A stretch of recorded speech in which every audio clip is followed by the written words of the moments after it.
चलिए, तो यहां पर हम बात कर लेते हैं अब किसकी, हम बात कर लेते हैं यहां पे स्ट्रेट मसल की। यानी कि स्ट्रेट मसल का जो हम किसी भी जब मसल्स के बारे में पढ़ते हैं तो यहाँ पे मेनली जो स्केलेटल मसल है उसके बारे में हम चर्चा कर रहे हैं, यानी कंकाली पेशी के बारे में। तो इसका जो हम क्या लेंगे, एक तरह से हम बोलते हैं कि हम एक टीएस सेक्शन लेंगे। टीएस सेक्शन का मतलब इसका अनुप्रस्थ काट। ठीक है, चलिए तो हम बात कर लेते हैं यहां पे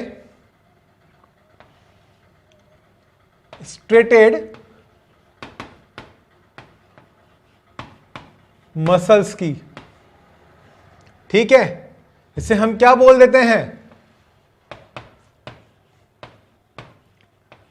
रेखित पेशी। ट्रांसफर सेक्शन की बात कर रहे हैं, यहां पर ट्रांसफर सेक्शन लेंगे हम अनुप्रस्थ काट। अनुप्रस्थ काट। ठीक है, ध्यान से समझ लीजिएगा, आपकी एनसीईआरटी में इसके बारे में बता रखा है। अब आपको ये किस तरह से बनाना है और किस तरह से समझना है, आप मेरे साथ साथ ये समझते जाइएगा और अपनी कॉपी के अंदर बनाते जाइएगा, ताकि आपको समझ में भी आ जाएगा और आपका डायग्राम भी आप बनाना सीख जाएंगे। चलिए, तो हम शुरुआत करते हैं अनुप्रस्थ काट से। ठीक है, तो हम इसका एक ट्रांसफर सेक्शन बना रहे हैं। देखिए, जैसे कि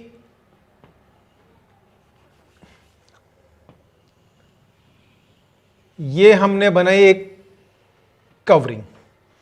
ठीक, चलिए, तो ये जो कवरिंग बनाई हमने स्ट्रेटेड मसल की अनुप्रस्थ काट की बात कर रहे हैं। इस आउटर कवरिंग को, इस बाह्य आवरण को हम क्या बोलेंगे, इस बाह्य आवरण को हम बोलेंगे एपिमाइसियम। ठीक, तो ये क्या हो गया, ये है हमारा एपिमाइसियम। ठीक, बाहरी आवरण हम क्या लिख देंगे इसे, बाहरी आवरण। ये जो टीएस सेक्शन का जो बाहरी आवरण है मसल्स का, पेशी का, इसको हमने बोला एपिमाइसियम। ठीक, अब ये जो एपिमाइसियम है, जो बाहरी आवरण है, ये किससे मिलकर बना है, यह बना है डेंस कनेक्टिव टिश्यू से। किससे मिलकर बना है, यह बना है, हम यहां लिख सकते हैं इसे dense connective tissue. Dense connective tissue यानी कि सघन संयोजी ऊतक। ठीक, क्या बोल देंगे इसे हम, ये होगा हमारा सघन संयोजी ऊतक। जब हमने ऊतक वाला अध्याय पढ़ा था तो हमने इसके बारे में इसकी चर्चा करी थी। ठीक है, चलिए, तो ये आउटर कवरिंग यानी कि बाह्य आवरण क्या हो गया, एपिमाइसियम बोल दिया। किससे मिलकर बना है, ये डेंस कनेक्टिव टिश्यू से मिलकर बना होता है, अर्थात सघन संयोजी ऊतक से। ठीक है, चलिए, अब इसके अंदर के भाग की हम बात करें तो इसके भीतर क्या होती है, यानी कि इसके भीतर भी मसल के भीतर की जो बाहर की जो कवरिंग है उसे हम बोल रहे हैं। ठीक, तो मसल के बाहर की कवरिंग को हमने क्या बोल दिया, एपिमाइसियम बोल दिया। तो अंदर वाला भाग क्या हो गया, अंदर वाला भाग हो गया हमारा पेशीय भाग, यानी कि इस वाले भाग को हमने क्या बोल दिया, ये हो गया हमारा मसल वाला पोर्शन। ठीक, ये भाग कौन सा हुआ, पेशीय भाग हुआ। ठीक, मसल वाला भाग यानी कि पेशीय हो गया, अंदर पेशी संरचना है। ठीक, चलिए, अब इसी के अंदर क्या होता है कि हम कहते हैं कि अलग अलग जो इसमें कुछ संरचना प्रेजेंट होती है। ठीक है, मसल की क्या होते हैं, तो जिन्हें हम क्या बोलते हैं, इसमें कुछ पेरिमाइसियम प्रेजेंट होते हैं। ठीक है, तो हम यहां बना लेते हैं, संरचना उपस्थित होती है इस तरह से। ठीक है, इस संरचना को हम क्या बोलते हैं, ये संरचना क्या है, इसको हम बोलते हैं पेरिमाइसियम। क्या बोलते हैं, पेरिमाइसियम। तो ये क्या कहलाई, ये है पेरिमाइसियम। ठीक, अब ये जो पेरिमाइसियम है, ठीक है, इसको क्या बोलेंगे, ये एक तरीके कह सकते हैं कि हम एक तरह के बंडल होते हैं, मसल के भीतर की तरफ एक प्रकार के बंडल नुमा संरचना होती है, बंद संरचना या बंडल नुमा संरचना हम कह सकते हैं। तो बंडल के टाइप की क्या है, इसमें संरचना उपस्थित है, तो इसको हमने क्या बोल दिया, इसको हमने पेरिमाइसियम बोल दिया। ठीक, इसको हम क्या बोल देते हैं, इसको हम बोल देते हैं कि बंडल की कवरिंग होती है एक तरह से, ठीक। तो इसको हम बोल देते हैं कि बंडल कवरिंग, ठीक है। यानी कि बंडल कवरिंग का मतलब बंडल का आवरण, ठीक है। आई बात समझ में। ये जो पेरिकार्माइशियम है यानी कि जो बंडल कवरिंग है, ये भी किससे मिलकर बनी है, ये भी सघन संयोजी ऊतक से मिलकर बनी है। तो ये भी कैसे हो गई, डेंस कनेक्टिव टिश्यू हो गई, डेंस कनेक्टिव टिश्यू यानी कि सघन संयोजी ऊतक। याद रखिएगा, सघन संयोजी ऊतक। क्लियर, आई बात समझ में, बिल्कुल समझ में। अब देखिए जो पेरीमाइसियम है यानी कि ये जो बंडल है, ठीक है, तो एक तरह से क्या कहते हैं कि हम डेंस कनेक्टिव टिश्यू के बने हुए हैं। अब इन बंडल के भीतर भी क्या होता है कि कुछ है ना मस्कुलर बंडल उपस्थित होते हैं, जिसको हम क्या बोलते हैं, फेसिकुलाई बोलते हैं, ठीक। इसके अंदर भी क्या होते हैं कि कुछ इस तरह से बंडल प्रेजेंट होते हैं। इस तरह से मान लीजिए आप, कुछ इस तरह की संरचना होती है इसके अंदर भी, ये ऐसे, ठीक है। इन सभी के अंदर इस तरह से कुछ संरचना उपस्थित होती है,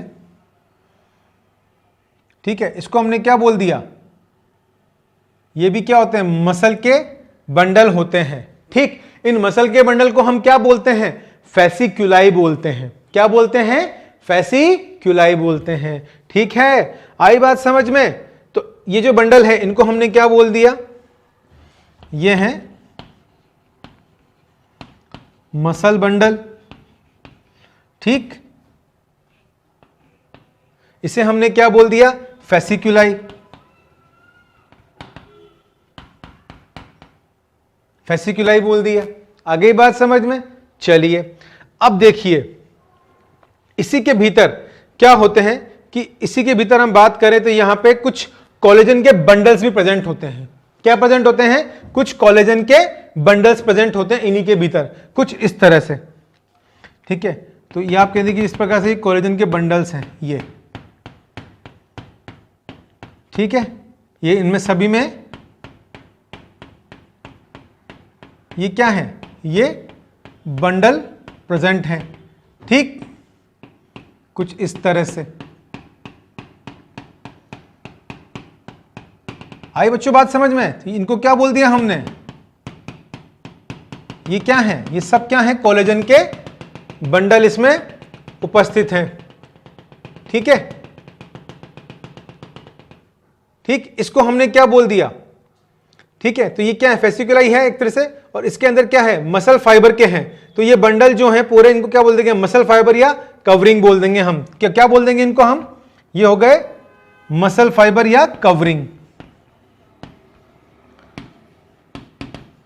मसल फाइबर उपस्थित है इसके अंदर, ये ठीक है। क्या उपस्थित है, ये बंडल, इसमें मसल फाइबर उपस्थित है, ठीक। अभी जो मसल फाइबर हैं इनको हमने क्या बोल दिया, ये जो मसल फाइबर कहलाए हमारी कवरिंग हो गई, इनको हम बोल देंगे एंडोमाइसियम, मसल फाइबर की कवरिंग, ठीक। तो इनको हम क्या बोल देंगे, ये क्या कहलाएगी, ये कहलाएगी एंडोमाइसियम, एंडोमाइसियम, ठीक है। अब इसको एंडोमाइसियम क्यों बोलेंगे, ये अंदर की तरफ उपस्थित है इसलिए हमने इसको क्या बोल दिया, एंडोमाइसियम बोल दिया, ठीक। अब ये एपीमाइसियम है, ये बाहर का आवरण है, एंडोमाइसियम अंदर का, ठीक है, आंतरिक, आंतरिक भाग। आई बात समझ में।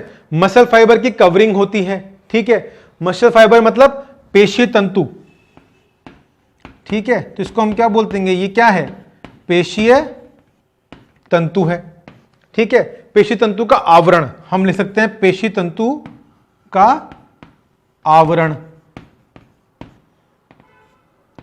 आई बात समझ में। चलिए अब देखिए, ये आंतरिक भाग हो गया हमारा एंडोमाइसियम का। अब इन्हीं के बीच में क्या होते हैं कि कुछ कोलेजन के बंडल्स होते हैं, ठीक है, इस तरह से, इस तरह से क्या होते हैं, इन्हीं के भीतर कोलेजन के बंडल्स होते हैं, ये देखिए इस प्रकार से क्या होते हैं, ये कोलेजन के बंडल्स हैं, ये एक दूसरे से इंटरलिंक्ड रहते हैं, इस तरह से दूसरे से क्या रहते हैं, ये जुड़े हुए रहते हैं। तो इनको हमने क्या बोल दिया, इनको हमने बोल दिया कोलेजन बंडल, या फिर इनको हम बोल देते हैं फेशिया। क्या बोल देते हैं, फेशिया। इसको हम क्या कह देते हैं बच्चों, इसे हम कह देते हैं कोलेजन के बंडल्स होते हैं ये, ठीक है, जिसको हम किस नाम से जानते हैं, फेशिया, या हम इसे क्या कह देते हैं, फेशिया, और क्या बोलते हैं इसे, संपट्ट बोलते हैं।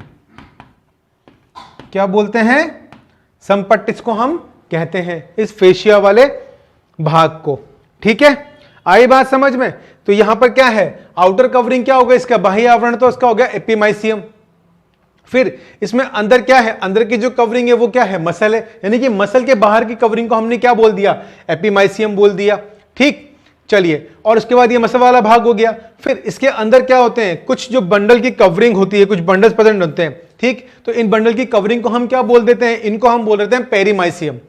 ठीक, बीच का जो भाग है उस हमने क्या बोल दिया, पेरीमाइसियम बोल दिया। अब जिस बंडल की कवरिंग होती है एपिमाइसियम की और पेरीमाइसियम की, ये किसकी कवरिंग होती है, डेंस कनेक्टेड टिश्यू की। ठीक है, तो डेंस कनेक्टेड टिश्यू यानी सघन संयोजी ऊतक के ये बने हुए होती हैं।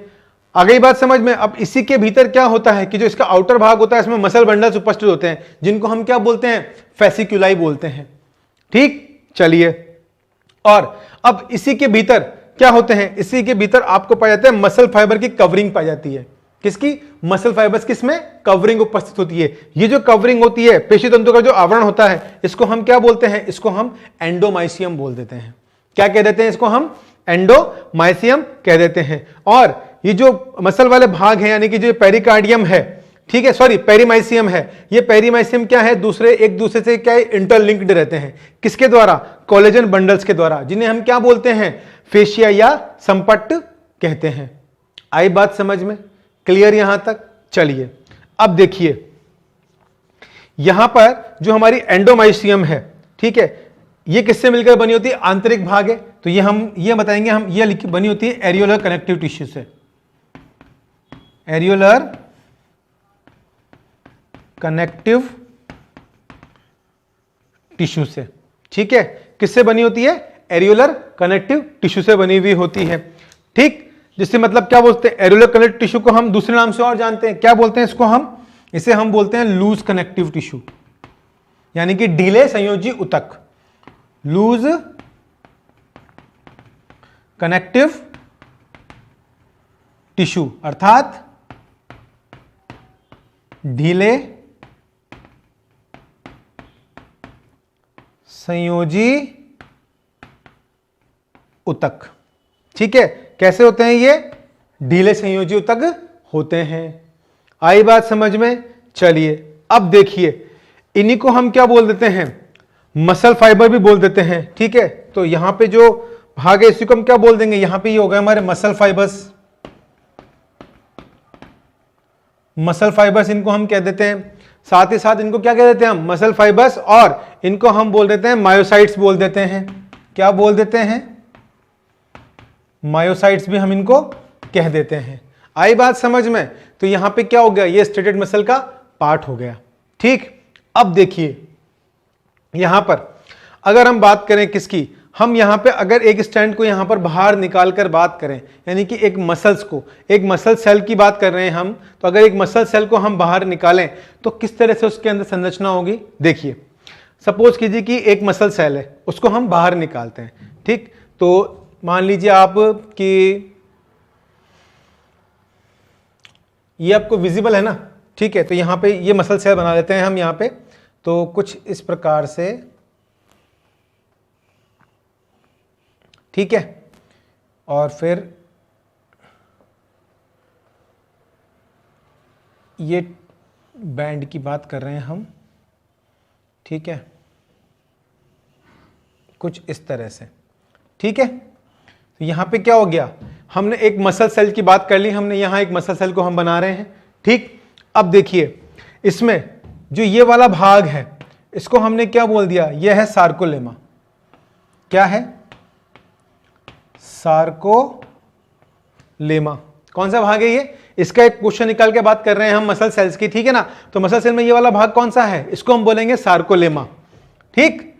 तो ये हमारा क्या हो गया? सार्कोलेमा हो गया। तो जो इसकी आउटर कवरिंग है उसको हमने क्या बोल दिया? सार्कोलेमा बोल दिया। तो हम इसको क्या लिख सकते हैं? बाह्य आवरण, बाह्य आवरण। तो ये बाह्य आवरण क्या हो गया? सार्कोलेमा हो गया, ठीक। अब देखिए, और इसके अंदर जो साइटोप्लाज्म है, ठीक, उसको हमने क्या बोल दिया? जो कोशिका द्रव्य, जो सार्कोप्लाज्म है, ठीक, उसको हमने क्या बोला? द्रव्य भरा हुआ है, उसको हमने बोल दिया सार्कोप्लाज्म, ठीक। क्या बोल देंगे इसको हम? सार्कोप्लाज्म। तो इसमें जो भरा हुआ है उसको हम क्या बोलेंगे? सार्कोप्लाज्म। आई बात समझ में? ठीक है। अब देखिए, इसमें सार्कोप्लाज्म भरा हुआ है, और ये जो आपको टीस टाइप की लाइनिंग दिखाई दे रही है, जो स्ट्रक्चर है, जो संरचना है, इसको हम क्या बोलते हैं? इसको हम बोलते हैं टी ट्यूबुलिन। क्या बोलते हैं इसको हम? टी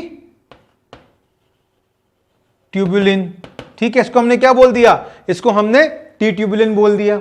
आई बात समझ में? बिल्कुल। टी ट्यूबुलिन बोल दें या फिर हम इसको ट्यूबुलेंट ट्रांसवर्स बोल दें, दोनों में हम कुछ भी कह सकते हैं, ठीक है। तो यहां पे क्या है? ये टी ट्यूबुलिन प्रेजेंट है। आई बात समझ में?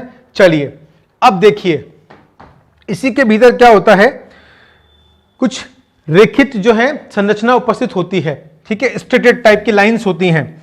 ये जो स्ट्रेटेड लाइंस होती हैं वो किस तरह से होती हैं? देखिए, कुछ इस तरह से, इस तरह से एक दूसरे के नीचे परस्पर होती हैं, इस तरह से, ठीक है। तो इनको हम क्या बोल देते हैं? इनको हम बोल देते हैं मायोफाइब्रिल्स। क्या होती हैं ये कहलाती हैं मायोफाइब्रिल्स। क्या बोल देते हैं इन्हें हम? मायोफाइब्रिल्स बोल देते हैं, ठीक। अब इन्हीं मायोफाइब्रिल्स में देखिए क्या होता है कि जो ईच स्ट्रैंड है, ये एक तरह का क्या है? एक स्ट्रैंड है ना। और इनमें क्या होता है कि प्रोटीनियस जो होते हैं वो कोलेजन मायोफाइब्रिल्स प्रेजेंट होते हैं। कैसे? जिनके अंदर प्रोटीन उपस्थित होता है, तो प्रोटीनियस जो मायोफाइब्रिल्स है वो इनके अंदर उपस्थित होते हैं। किस प्रकार से होते हैं? Arrangement dark and light, dark and light, यानी कि गहरे व हल्के तरह के इसमें उपस्थित होते हैं। किस तरह से? देखिए, इसमें ये कैसे हैं? अगर हम बात करें जनरली तो देखिए किस तरह से होगा। ये तो हो गया डार्क, ठीक है, फिर ये हो गया लाइट, फिर ये डार्क, फिर ये हो गया लाइट, फिर ये डार्क, फिर ये लाइट, फिर ये डार्क, फिर ये लाइट। इस तरह से क्या होंगे? ये पूरे डार्क और लाइट इसके अंदर इस तरह से जो होंगे, ये मायोफाइब्रिल्स जो होंगे इसके अंदर प्रेजेंट होंगे। ये लाइट हो गया, फिर ये डार्क हो गया, फिर ये लाइट, ये लाइट, ये डार्क, ये लाइट, ये डार्क, ये लाइट, ये डार्क। तो इस तरह से क्या होंगे? ये जितने भी स्ट्रेट लाइंस हैं इनके अंदर इस तरह से ये उपस्थित होंगे। और ये आपकी एनसीईआरटी के अंदर बहुत ही अच्छे तरीके से आपको इसके अंदर समझा रखा है, ठीक है। लेकिन ये है कि यहाँ पर आप अपने हिसाब से खुद बनाएंगे तो आपको और ही अच्छा समझ में आएगा और बेहतर तरीके से आप इसको कर पाएंगे, ठीक है। तो यहाँ पे क्या है? ये सब प्रोटीनियस क्या है? मायोफाइब्रिल्स के स्ट्रैंड के बीच में ये प्रेजेंट है, ठीक है। तो each strand is a proteinaceous. तो हम लिखते हैं कि यहाँ पे जो ईच स्ट्रैंड है इसमें क्या है? ये प्रोटीनियस मायोफाइब्रिल्स हैं। क्या बोलते हैं? प्रोटीनियस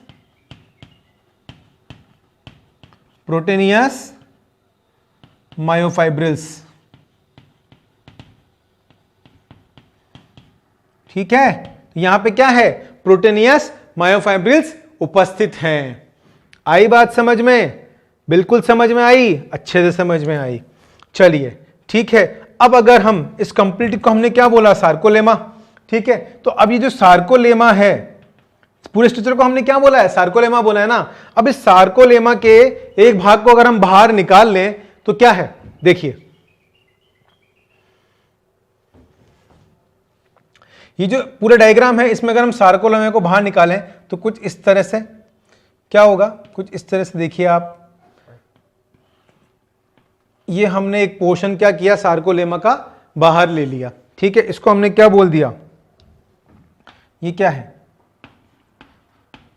सार्कोलेमा, ठीक। अब देखिए इस सार्कोलोमा की हम बात कर रहे हैं तो इसमें मायोफाइब्रिल्स है, ठीक है ना, क्या है बेसिकली इसमें क्या प्रेजेंट है, मायोफाइब्रिल्स, ठीक है। और ये जो सार्कोलेमा है, ठीक है, इसमें क्या है, तो हम पर्टिकुलरली हमने बनाया क्या है, सैक्रोमियर, सॉरी ये क्या है, सैक्रोमियर है, this is not a sarcolemma, this is a sarcomere, ठीक है। एक सार्कोलेमा में से हमने एक सैक्रोमियर को बाहर लिया है, दिस इज अ सैक्रोमियर, ठीक है। तो सैक्रोमियर में क्या प्रेजेंट है, इसमें जो कहते हैं कि हम मायोफाइब्रिल्स प्रेजेंट है, ठीक। और हम बोलेंगे जो सैक्रोमियर वो क्या होता है, sarcomere is the functional unit of muscle. तो जो सैक्रोमियर है इसको हम क्या बोल देंगे, मसल की फंक्शनल यूनिट बोल देंगे, ठीक है, संरचनात्मक व क्रियात्मक इकाई, ठीक है, फंक्शनल यूनिट यानी कि क्रियात्मक इकाई होती है। तो यह क्या है, यह पेशी की क्या होती है, संरचनात्मक व क्रियात्मक इकाई,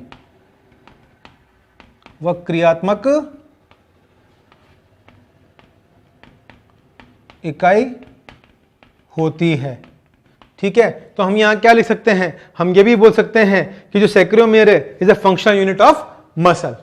आई बात समझ में, यानी कि मसल की क्या है, ये जो सैक्रोमियर है वो फंक्शनल यूनिट है। आई बात समझ में, क्लियर हुआ यहां तक, बिल्कुल क्लियर, ठीक है। चलिए अब देखिए यहां पर बात करेंगे हम बैंड्स के बारे में, ठीक है। हमने अभी बात करी थी जो स्केलेटल मसल होते हैं इनमें बैंड्स होते हैं, एक होता है हमारा आई बैंड होता है, ठीक है, एक हमारा ए बैंड होता है, एच बैंड होता है, जेड लाइन होती है और ओ बैंड होता है। तो इन्हीं सबके बारे में भी हम अभी चर्चा करेंगे। चलिए तब तक आप इसको नोट डाउन कीजिए, इसके बाद हम चर्चा करते हैं कुछ और इंपॉर्टेंट पॉइंट्स के बारे में, ठीक है बच्चों, आ गई बात समझ में। चलिए तो यहां पे हमने किसको समझ लिया, हमने सैक्रोमियर को समझ लिया, ठीक है। अब ये जो सैक्रोमियर है इसी के क्या है, हम आरेखित संरचना की बात करते हैं, ठीक है। इसके संरचना के बारे में हम चर्चा कर लेते हैं। तो ये आपने नोट डाउन कर लिया है, चलिए ठीक है, मैं इस वाले भाग को हटा देता हूं, ठीक है। चलिए अब हम बात कर लेते हैं किसकी, सैक्रोमियर की, ठीक है। चलिए तो ये वाला पोर्शन हम रहने देते हैं,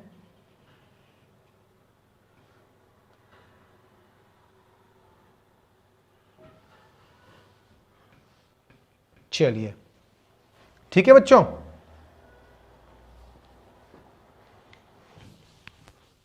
ये वाला पोर्शन हम छोड़ दें ताकि आपको समझने में आसानी हो, क्योंकि हम यहां पे किसकी बात करेंगे, सैक्रोमियर के बारे में बात करेंगे, ठीक है। चलिए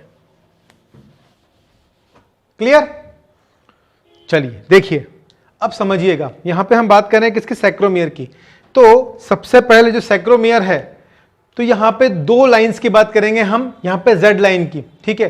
तो कुछ जिगजैग टाइप संरचना होती है इसकी, जिगजैग को हमने क्या बोला, जेड लाइन बोल दिया, ठीक है।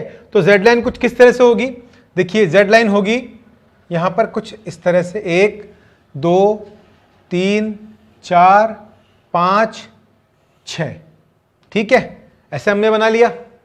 इस तरह तो हम इस तरह बना लेंगे, 1 2 3 4 5 और 6, ठीक। तो ये हमने क्या बना ली,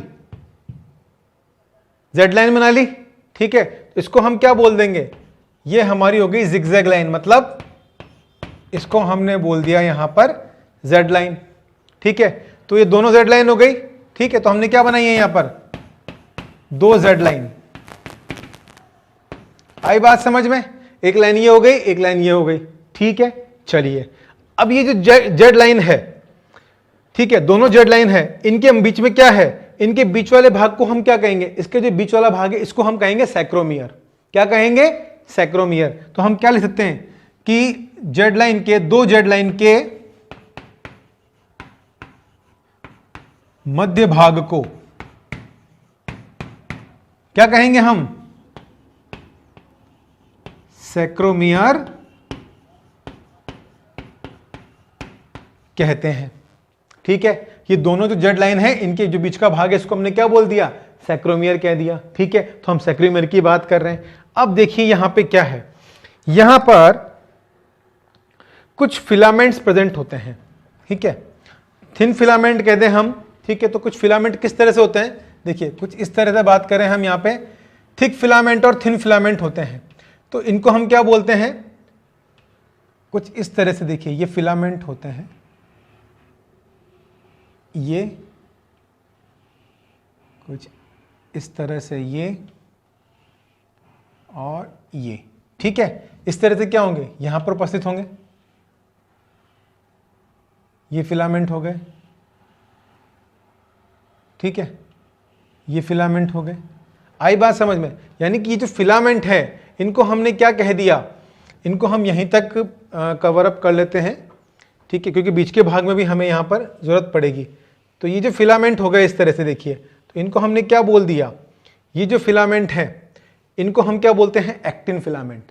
क्या कहलाते हैं ये, इनको हमने कह दिया एक्टिन फिलामेंट।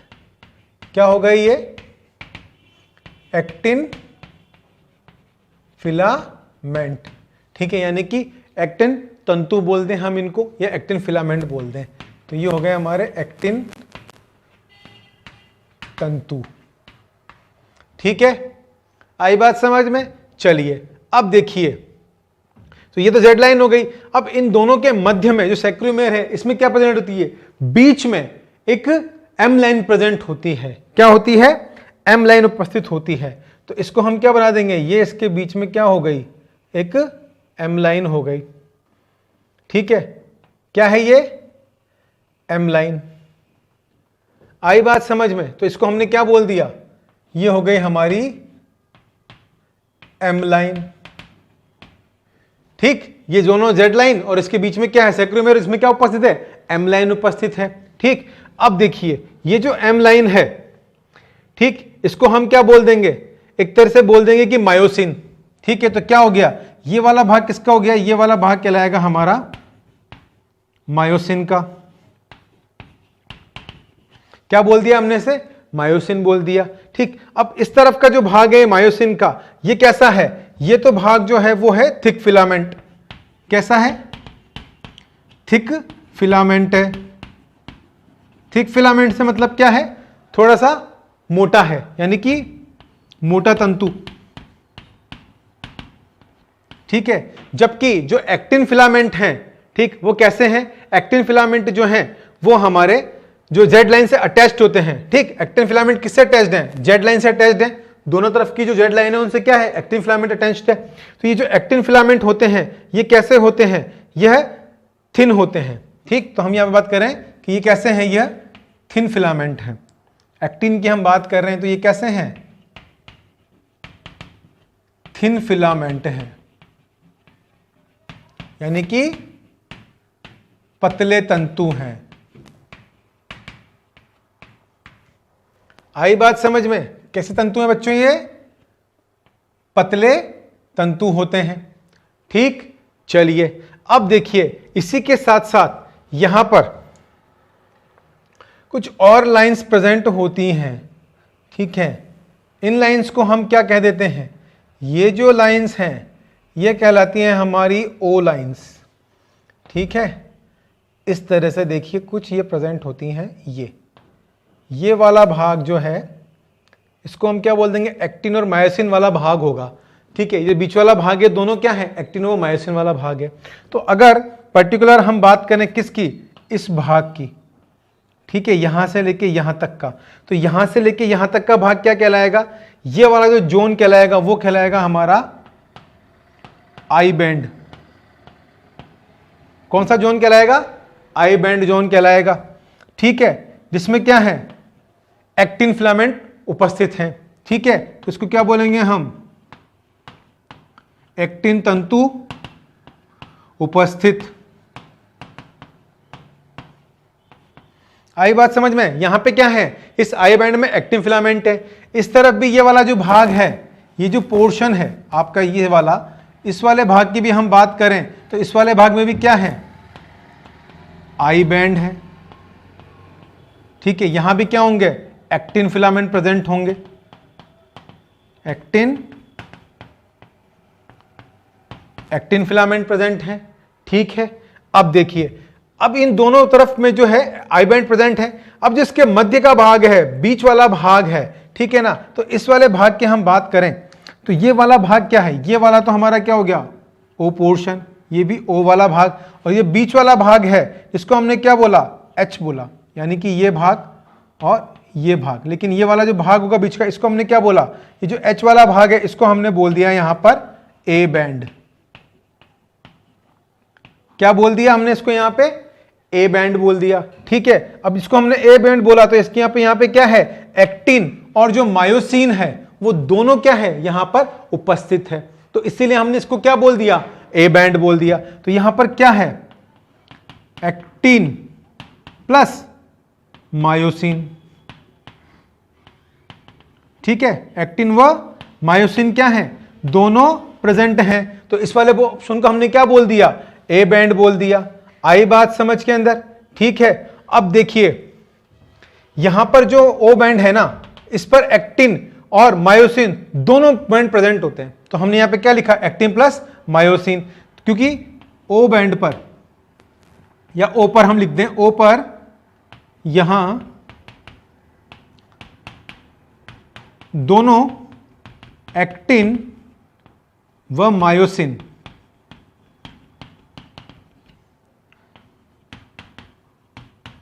दोनों बैंड प्रेजेंट होते हैं, दोनों बैंड उपस्थित होते हैं,